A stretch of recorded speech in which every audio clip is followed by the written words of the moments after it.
Bom dia, queridos. Espero que vocês tenham passado uma ótima semana. Estou morrendo de saudade de vocês. Estou morrendo de saudade do nosso contato, da sala de aula, né? Dessa interação mais próxima.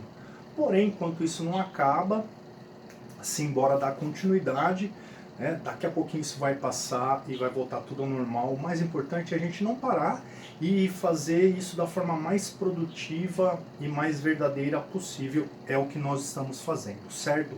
Queridos, dando continuidade ao estudo de temperatura e calor, agora a gente vai iniciar, e vai longe essa ideia, tá? Umas 4 ou 5 aulas, calorimetria. Tá? Então a gente, obviamente, vai continuar conversando sobre calor relacionado com temperatura e as consequências no nosso cotidiano, no nosso dia a dia. Tudo bem? Então vamos lá, queridos. Calorimetria. Vamos falar um pouquinho sobre calor. Se eu pensar numa substância, certo? Você pode doar calor de duas formas distintas, tá? Essa substância ela pode trocar, ela pode receber ou doar calor de duas formas. Uma para mudar a sua temperatura, outra para mudar de estado físico. Na aula de hoje, queridos, só vamos conversar sobre o calor sensível, que é aquele responsável pela variação de temperatura sem que ocorra mudança de estado físico. Então a coisa mais importante para a gente é isso aí. Toda vez que uma substância mudar de estado físico, né, sólido para o líquido, a temperatura dessa substância não vai se alterar. E o oposto também é verdadeiro. Qualquer substância que esteja mudando de temperatura não vai mudar de estado físico. Então guardem essa informação. Ela é fundamental quando a gente, daqui a pouquinho, entrar em trocas de calor. Tá? Para você saber se a substância vai estar mudando de estado ou variando de temperatura, você vai ter que ter isso em mente. Tá? Se mudar de temperatura, não muda de estado físico. Se estiver mudando de estado físico, não muda de temperatura. Legal? Hoje só vamos conversar sobre calor sensível, que é o responsável pela variação de temperatura sem mudança do estado físico. Tudo bem, queridos? Tá? Então hoje a gente só vai pensar no calor sensível, carinhosamente conhecido como Q-macete, certo? Onde o Qzão é a quantidade de calor doada ou recebida por esse corpo, né, por essa substância, aliás. Percebam que se a substância doar calor, a tendência é diminuir a agitação molecular, ou seja, diminuir a temperatura. Se essa substância receber energia térmica, receber calor, a tendência é aumentar a agitação molecular, aumentar sua temperatura. Beleza. Agora, percebam que essa mudança de temperatura associado a mudança de temperatura associada ao calor recebido ou doado, ela depende dessas duas coisinhas aqui, da massa de substância, certo? Se você tiver uma quantidade maior de substância, você vai ter que ter mais calor, né, para poder variar 1 grau Celsius, certo? E esse Czinho aqui, queridos, vamos falar bastante sobre ele, que é o calor específico. Tá? Ele é chamado de calor específico ou inércia térmica. Tá? Então eu vou, na verdade, vamos perder um tempinho, ou ganhar um tempinho, conversando sobre esse Czinho aqui, o tal do calor específico. Queridos, onde que vocês aprenderam inércia? Não foi lá no primeiro ano, na parte de mecânica, quando vocês estavam estudando as leis de Newton? Agora, o que é a inércia? Qual é a grandeza que mede a nossa inércia, a minha inércia, a sua inércia? É a massa, queridos. A massa é a medida inercial de qualquer corpo. E por que é importante a gente conversar um pouquinho sobre inércia? lá da mecânica, daqui a pouquinho vocês vão entender, tá? Então imagine o seguinte, imagine que você tem um bloco de concreto de 50 quilogramas e um bloco de concreto de 5 gramas. Qual é mais difícil você colocar em movimento? Mesmo sendo o mesmo material, né, o blocão de 50 quilogramas não é muito mais difícil você colocar em movimento, porque a inércia desse corpo de 50 quilogramas é maior. Da mesma forma, se você colocar os dois corpos, o de 50 e o de 5 graminhas em movimento com a mesma velocidade, qual vai ser mais difícil você parar? Continua sendo de 50 quilogramas. O que eu estou querendo dizer, queridos? Quanto maior a medida inercial, quanto maior a inércia do corpo, maior é a dificuldade em você mudar o estado de movimento dele. Caramba, Igão, o que tem a ver a tal da massa, da inércia, com o calor específico? Dá pra gente pensar da mesma forma. Olha só, o calor específico da água é 1 caloria para cada grau Celsius. Tá? O que é isso na prática mesmo? Se eu pegar 1 graminha d'água, certo? Para que esse graminha d'água aumente 1 grau Celsius, eu vou ter que fornecer 1 caloria. Caramba, mas é pouquinho assim? Na verdade, queridos, parece pouco, mas é bastante. É bastante. Por sinal, esse calor específico da água que eu acabei de falar para vocês é o maior da natureza. Então, olha só, né? Para você aumentar 1 grau Celsius, 1 graminha d'água, você tem que fornecer 1 caloria. Vocês vão entender como esse valor é alto. O do cobre, por exemplo, o calor específico do cobre é 0,09. Olha a diferença, queridos. Então, se você pegar 1 grama de cobre, para que você faça esse graminha de cobre aumente 1 grau Celsius, basta você fornecer 0,09 calorias, ele vai aumentar 1 grau Celsius. Perceba o calor específico do ferro, 0,11. Você vai pegar 1 grama de ferro, para você elevar 1 grau Celsius esse grama de ferro, basta você fornecer para ele 0,11 calorias. Tá percebendo como o calor específico da água é grande comparado com os do metais, esse calor específico dos metais? Tá entendendo a ideia de inércia térmica? Olha só que interessante. Agora você vai entender, começar a entender o porquê que quando você vai de manhã na piscina, né, o chão tá quente pra caramba que você não consegue nem ficar descalço. Aí você entra na água, a água tá fria. Caramba, que sensação estranha. Aí você faz a mesma coisa à noite, a água vai estar quentinha. E por quê? A mesma dificuldade que a água tem em receber o calor, ela vai ter em doar esse calor. Então olha que fantástico, queridos. Né? O chão, ele vai ter... a composição do chão, ela com certeza vai ter um calor específico, uma substância cujo calor específico é bem pequenininho. Então, se ela está recebendo o calor do sol. A água, ela tem uma dificuldade grande de receber esse calor, certo? Né? O chão vai receber rapidinho, esquenta rapidinho. Já está pelando, está queimando o seu pé. A hora que não tem mais sol, está anoitecendo, né?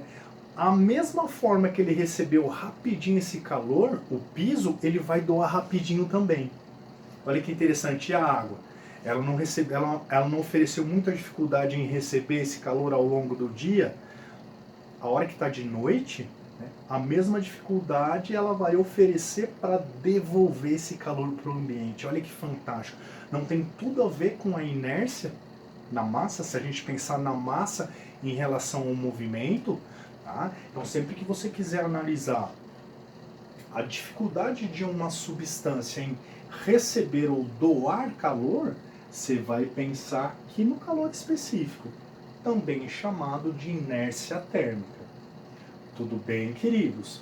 Então, se esse valor for grande, ele vai ter dificuldade para receber, dificuldade para doar calor. Se esse valorzinho for pequenininho, ele recebe rapidinho, devolve rapidinho. Legal? Muito parecido com a massa em relação ao movimento. Certo? Difícil de colocar um corpo em movimento, se ele for muito massivo, difícil de parar esse corpo também. Legal? Conseguiram então entender essa ideia, essa analogia que a gente fez de calor específico com inércia? Beleza? Importante, tá? Carinhosamente conhecida como quimacete, para você guardar. No sistema internacional, né, calor, que é um tipo específico de energia, né, energia térmica em movimento, joule.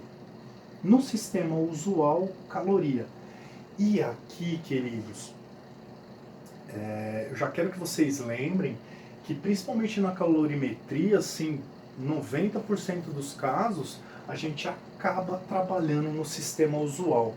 Caloria, grama, grau Celsius, tudo bem? Então, assim, e olha que legal ter lembrado disso. É justamente a unidade do calor específico que vai direcionar as suas análises em relação às unidades. Então, se você vai precisar converter ou não, é a unidade do calor específico que vai te dizer isso. Tudo bem? Depois a gente vai fazer exercícios, vai ficar mais claro para vocês essa análise. Outra coisa que eu quero conversar na aula de hoje, queridos, é a capacidade térmica, que está relacionada a corpos, tá? A recipientes, a corpos. O que é a capacidade térmica? Imagine que você tem um copo. A capacidade térmica desse copo, ele vai te mostrar quanto de calor você vai ter que oferecer, vai ter que doar para esse copo, para que esse copo aumente 1 grau Celsius, uma unidade de temperatura. Caramba, mas isso parece com a inércia térmica, o calor específico, não parece? Até parece. Tá? Czinho, calor específico, Czão, capacidade térmica. Tá? Qual que é a grande diferença, queridos? O calor específico, ele tem valores tabelados.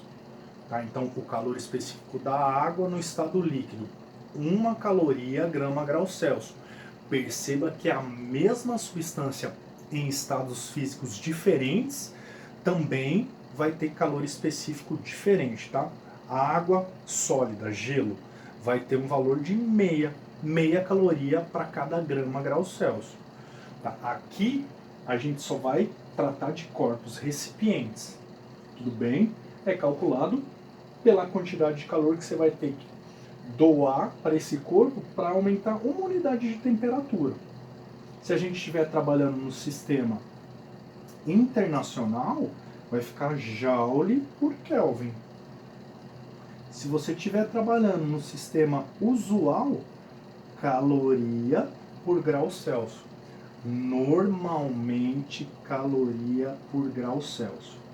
Muito importante isso aqui, queridos, porque quando a gente estiver estudando trocas de calor, né, se o recipiente trocar calor nesse sistema que você estiver analisando, a formulazinha que você vai ter que colocar é essa aqui.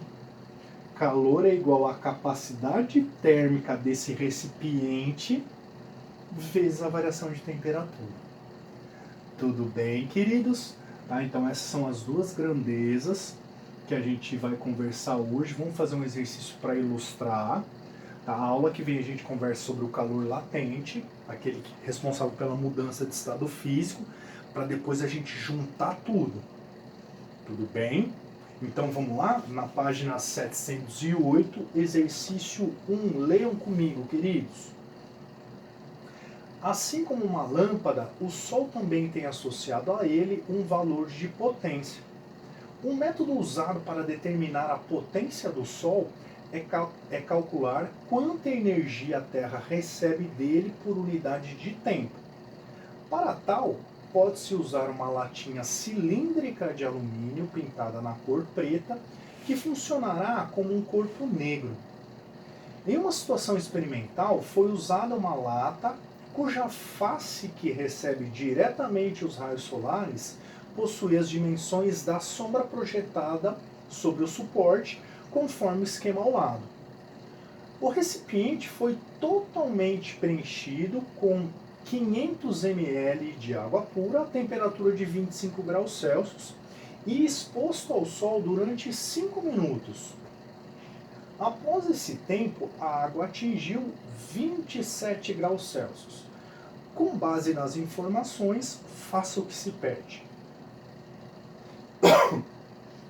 Considerando que a massa de alumínio da lata é muito menor do que a da água nela contida, despreze o calor recebido pelo recipiente e considere que a elevação de temperatura do líquido se deu unicamente pelo calor recebido do Sol. A partir dos dados indicados, calcule quantos joules de energia a água recebeu por segundo. Viram que interessante, queridos? Então, a situação é a seguinte: o cara pega uma latinha de alumínio, pinta ela de preto, para que ela possa receber, né, com maior eficiência esse calor. Tá? E você vai calcular isso a partir da projeção da sombra dessa lata. Olha que interessante. Olha que legal que ele está falando lá no item A.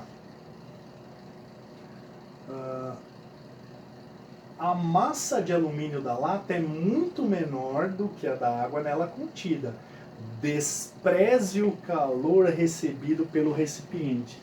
Então perceba que o que eu acabei de falar já vai aparecer aqui.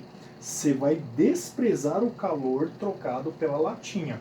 Se ele tivesse incluindo o calor recebido pela lata, é essa fórmula que você teria que usar.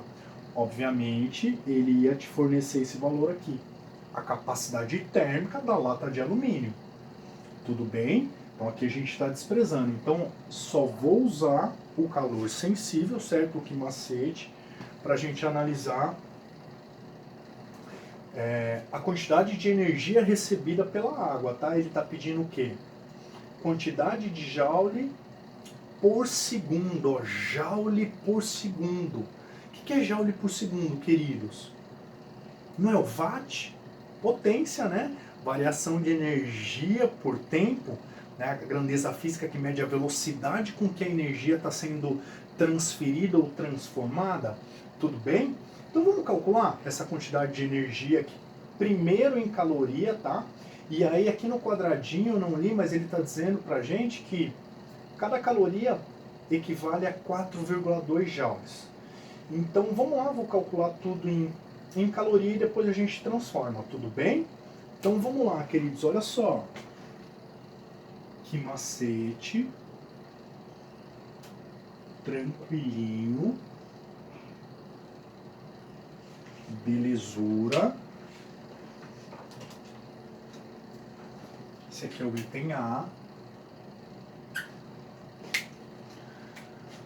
Quantidade de calor recebida pela água é igual à quantidade de água, 500 ml são 500 gramas.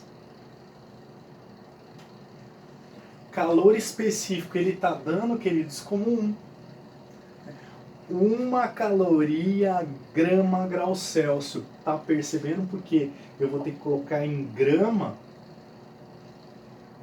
É o que eu falei para vocês quando a gente estava falando sobre o calor específico, queridos. É ele que vai mostrar para você se existe a necessidade ou não de você converter esses dados. Então, se você está usando 1 caloria grama grau Celsius, obrigatoriamente você vai ter que colocar a massa em grama, certo? Temperatura final menos a inicial, 26 menos 25, 1, deu aqui, ó. 500 calorias, certo? Coisa minha, só que ele pediu em joule essa quantidade de energia. Vezes 4,2, né? Ele está dando aqui no quadradinho, ó, cada caloria vale 4,2 joules. Olha só, queridos. Vou tirar essa vírgula, corto um zero. Vai ficar 42 vezes 50. Então vamos lá, ó. 40 vezes 5 dá 200. 5 vezes 2 dá 10. Tá? Então vai dar 210 com um zerinho. É isso? Fez a continha aí? 210 com um zerinho. Tá aí, ó. 500 calorias, 2.100 joules. Mas é isso que ele está pedindo? É a quantidade de energia? Não, né? É a quantidade de energia por segundo. Ou seja, é a potência que ele está pedindo para a gente. Uau! Potência não é a variação de energia por tempo? Qual foi a quantidade de energia absorvida pela água, recebida pela água? Aqui, ó. 2.100 joules. Em quanto tempo? Vamos lá, ó. Lá no finalzinho do enunciado, 5 minutos. Não é joule por segundo que ele quer? 5 minutos? 5 vezes 60, 300 segundos. 300 segundos, ó. Portanto, está aí a potência. Ou 7 joules por segundo, ou 7 watts, que é a mesma coisa. Tudo bem? Tranquilaço, né, queridos? Percebam que essa parte, ela não é difícil. Ela é delicada. A hora que vocês entrarem, na hora que a gente entrar na troca de calor, vocês vão perceber que você tem que fazer com muita calma mesmo, grifando todos os dados, que é isso que vai te dar segurança nas análises. Porque não é difícil, mas é trabalhoso, é delicadinho. Beleza? Vamos lá para o B.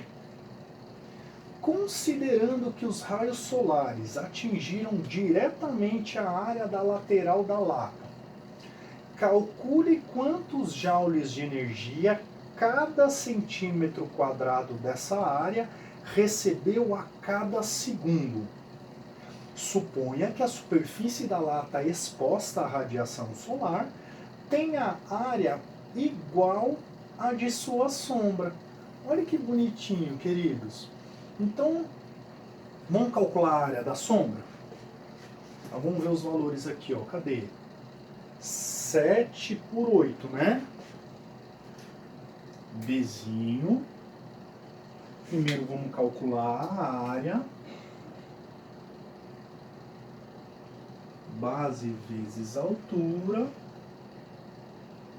7 vezes 8, que é igual a 56 centímetros quadrados. Tudo bem? Calculamos.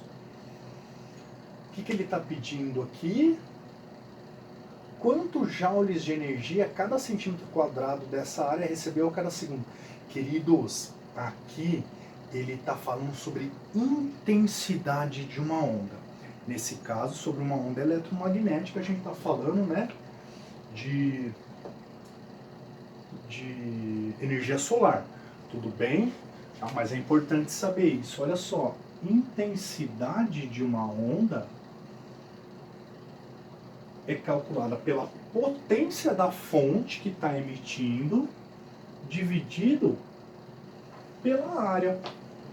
Nesse caso, a área da lata é 56 centímetros quadrados. É a área que está absorvendo, né, a luz do sol, certo? A energia que o sol está mandando. Vamos fazer esse cálculo aqui. Substitui 7 por 56. Portanto, isso aqui vai dar 0,125 joules a cada segundo, cada centímetro quadrado, finalizando o nosso rolê. Tudo bem, queridos? Tá? Façam a tarefinha, façam os exercícios. Ficou com dúvida? Procura o vovozinho, que eu vou ter o maior prazer em ajudá-los. E é isso aí, ó. Positivas vibrações. Haile Selassie, o grande imperador libertador do povo etíope, o verdadeiro Rastafari.